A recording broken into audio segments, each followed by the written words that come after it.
The attractive intermolecular forces are often called van der Waals forces in the honor of Dutch physicist Johannes van der Waals. Van der Waals forces can be classified into dispersion or London forces, dipole-dipole forces, and dipole-induced dipole forces. Let's study each of them in detail, starting with the dispersion forces. The existence of dispersion forces was first suggested by Fritz London, and hence these forces are also known as London forces. We know that atoms and non-polar molecules have no dipole moment because their electron cloud is symmetrically distributed. However, due to the constant motion of the electrons, an atom or molecule can develop an instantaneous or transient dipole when its electron cloud is distributed asymmetrically about its nucleus. Let's understand this through an example. Suppose we have two atoms labeled as A and B in close vicinity. For a moment, let's assume that the electron cloud distribution in atom A becomes unsymmetrical. That is, the electron cloud is more on one side than the other. Due to the unsymmetrical distribution of the electron cloud, an instantaneous dipole is developed on the atom A. This instantaneous or transient dipole distorts the electron cloud on the other atom. That is, atom B, which is close to it. As a result of this, a dipole is induced in the atom B. The temporary dipoles of atom A and B attract each other. This force of attraction between the two temporary dipoles is known as dispersion force or London force. This force is important only at a short distance, which is limited to 500 picometers and is inversely proportional to the sixth power of the distance between the two molecules.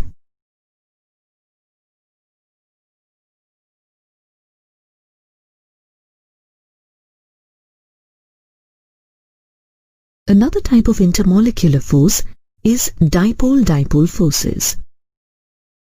The dipole-dipole forces are attractive forces that act between the polar molecules with permanent dipole. The ends of the dipoles in a polar molecule possesses partial charges which are represented by the Greek letter delta. For example, in hydrogen chloride, due to the greater electronegativity of chlorine, it attracts the electron cloud more towards itself, and thus its end has a partial negative charge and the hydrogen end has a partial positive charge. The attraction between the positive end of one polar molecule and the negative end of the other polar molecule forms the dipole-dipole forces. The more polar the molecule, the greater is the strength of its dipole-dipole interaction. Due to this, the boiling point of polar covalent compounds is relatively higher than that of non-polar covalent compounds. Dipole-dipole forces are stronger compared to the other London forces.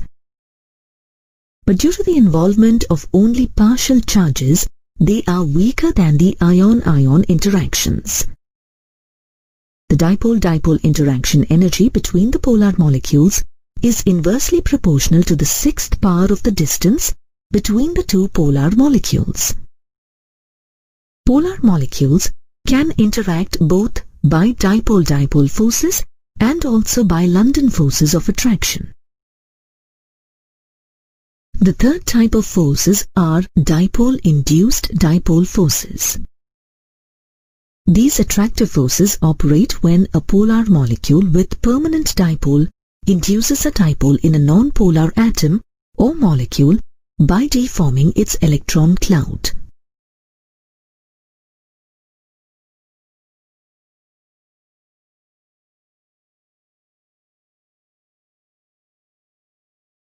Consider the nonpolar chlorine molecule brought in the vicinity of a polar molecule, such as water.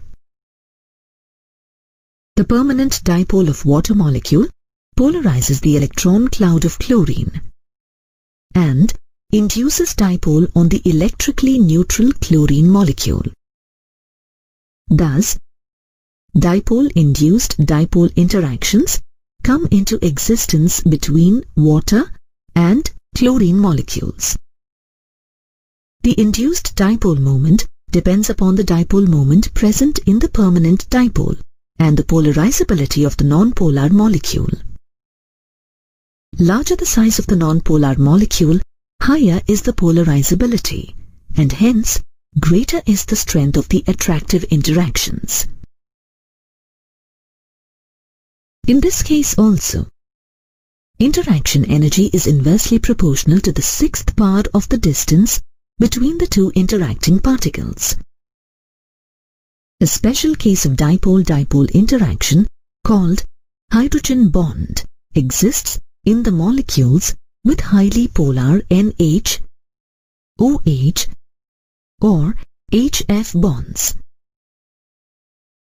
This intermolecular force is stronger than the van der Waals forces of attraction, having interaction energy of the order of 10 to 100 kilojoules per mole. Therefore, hydrogen bond is a powerful force in determining the structure and properties of many compounds such as proteins and nucleic acids. Have you ever wondered why it is very difficult to compress the solids and liquids?